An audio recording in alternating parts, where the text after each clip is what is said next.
नमस्कार, knocking-news.com में आपका स्वागत है। मैं हूं गिरिजेश वशिष्ठ। आज हम बात करेंगे कि जब ये जो पूरा कोरोना का माहौल चल रहा है, इसके बीच में जो भारत का हमारा मीडिया है वो कितना रिस्पॉन्सिबल है, वो कितनी ज़िम्मेदारी से काम कर रहा है। अगर वो अपनी ज़िम्मेदारी नहीं निभा रहा है तो कहाँ और क्यों नहीं निभा रहा है, और उसको क्या करना चाहिए। क्या उसको ये पूरा की पूरी जो अफरा तफरी फैली हुई है इसको कम करने की कोशिश करना चाहिए या इसकी आग में घी डालना चाहिए। कहीं मत जाइएगा। आज पहली बार मैं मीडिया हाउसेस को सीधे निशाना बनाने वाला हूं, क्योंकि पूरी ज़िंदगी मीडिया में देने के बाद मेरे मन में आज कुछ अलग टाइप के विचार उठ रहे हैं। चैनल सब्सक्राइब कर लीजिए, फिर लौटते हैं। नमस्कार, मैं हूं गिरिजेश वशिष्ठ। कि सरकार अगर चाहे तो कल 30 से 35 रुपये पेट्रोल का दाम कम हो सकता है। जुड़े हैं, कम लोग जुड़े हैं, क्या होगा। कई बार हम अपने दिमाग के जो सवाल हैं ना उनको नज़रअंदाज कर देते हैं। बेहद दर्दनाक, बेहद शर्मनाक और दिल दहलाने वाली दास्तान है। जो गरीब आदमी है उसके लिए रेल में यात्रा करना करीब करीब नामुमकिन हो जाएगा। नमस्कार, जय हिंद।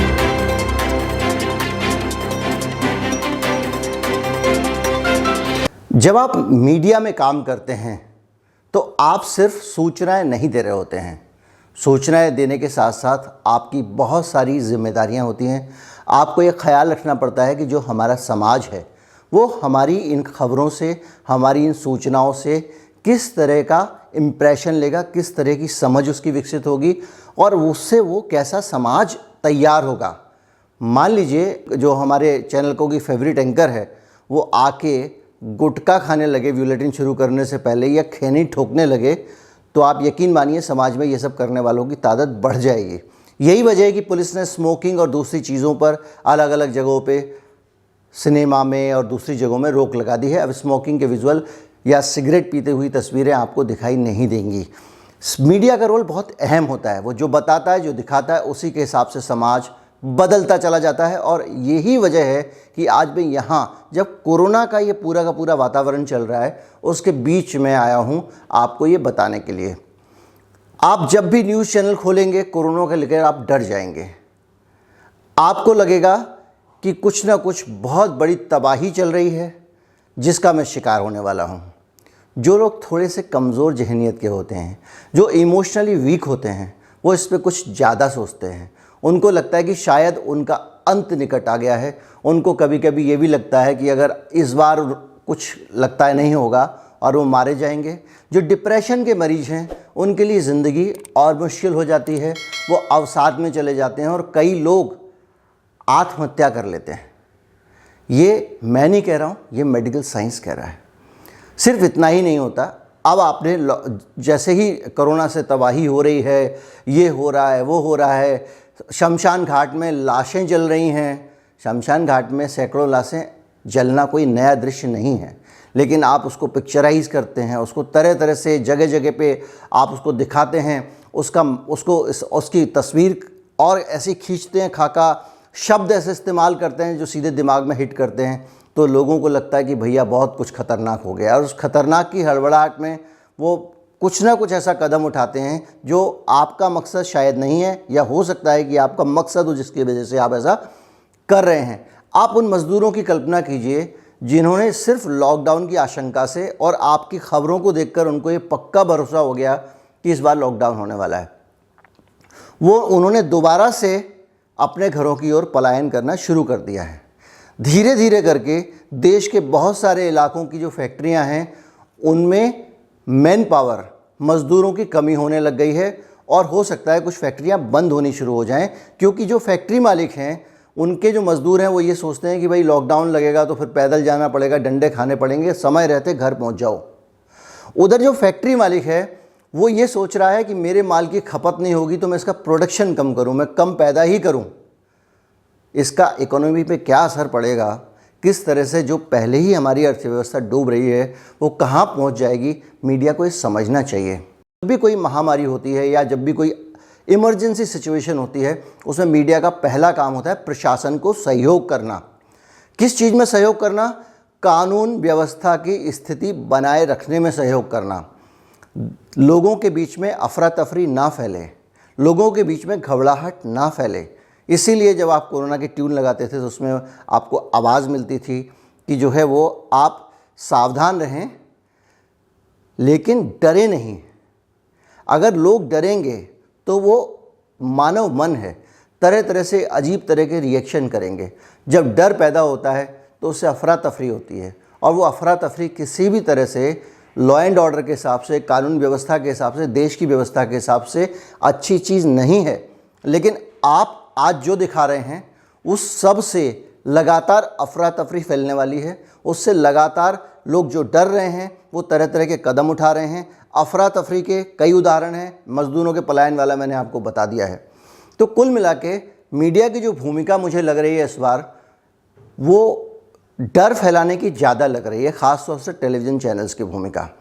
वो डर दूर करने के बजाय, विश्वास कायम करने के बजाय, ये बताने के बजाय कि किस अस्पताल में सीटें खाली हैं, अगर अस्पताल में सीट नहीं है तो आप कैसे मैनेज करें, कैसे आप घर पर ही शुरुआती इमरजेंसी का प्रोटोकॉल जो है इस्तेमाल कर सकते हैं। बहुत सारे लोग काम कर रहे हैं। डॉक्टर के अग्रवाल के वीडियो हैं, वो उसमें बता रहे हैं कि एक ऑक्सीजन सिलेंडर रख लें, एक कम्युनिटी के बीच में आप छोटा सा बना लें इमरजेंसी फैसिलिटी।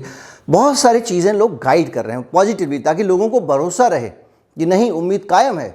लेकिन आप ये कहते हैं उम्मीद खत्म हो चुकी है। आप कहते हैं अस्पतालों में बिस्तर ख़त्म हो गए हैं, अफरा तफरी मची हुई है, सरकार अस्पतालों को टेक ओवर कर रही है ताकि लोगों को बेड मिल सके, और आप कहते हैं बेड है ही नहीं।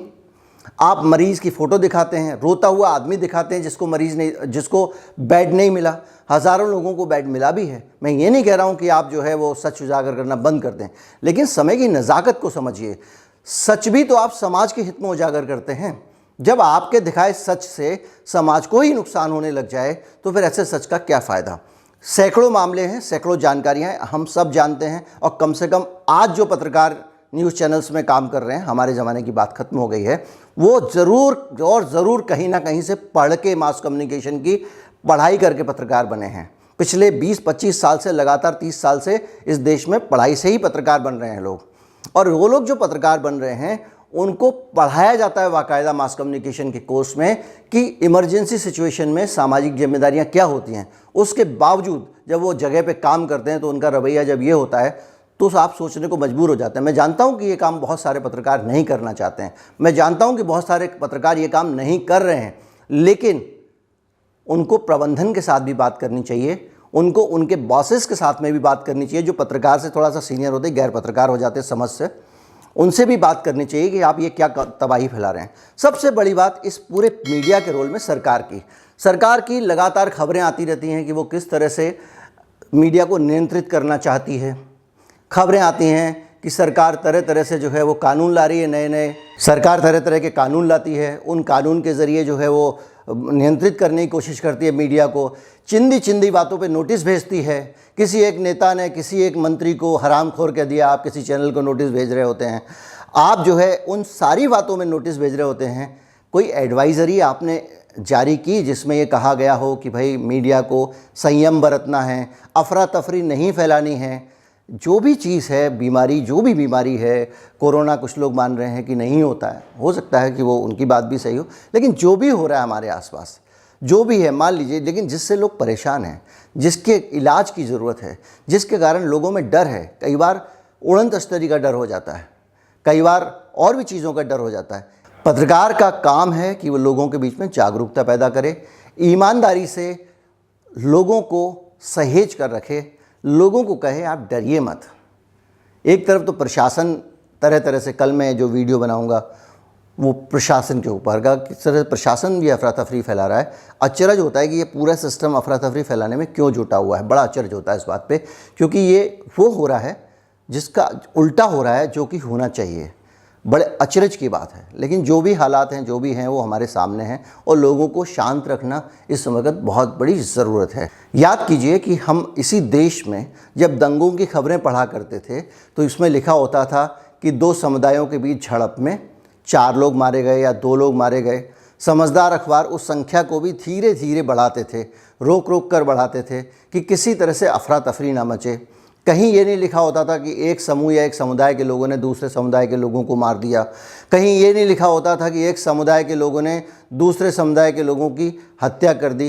अब तो समुदायों के नाम भी लिखने लग गए हैं, क्योंकि उस वक़्त जो पत्रकार होते थे और जो मूल सिद्धांत है पत्रकारिता के, इसमें कई किताबें लिखी गई हैं, अनगिनत किताबें लिखी गई हैं, तरह तरह की किताबें हैं, और वो सारी की सारी किताबें आपको ये बताती हैं कि जो पैनिक सिचुएशन है उसमें क्या करना चाहिए। वीडियो लोगों तक पहुंचाएं ताकि लोगों के अंदर एक समझ विकसित हो, और वो भी मीडिया के जो एग्जैजरेशन है, मीडिया जिस तरह से इसको ज़्यादा बढ़ा रहा है, ब्लो अप कर रहा है, उसको कम करके कंसीडर करें ताकि समाज में एक बेहतरीन वातावरण बन सके।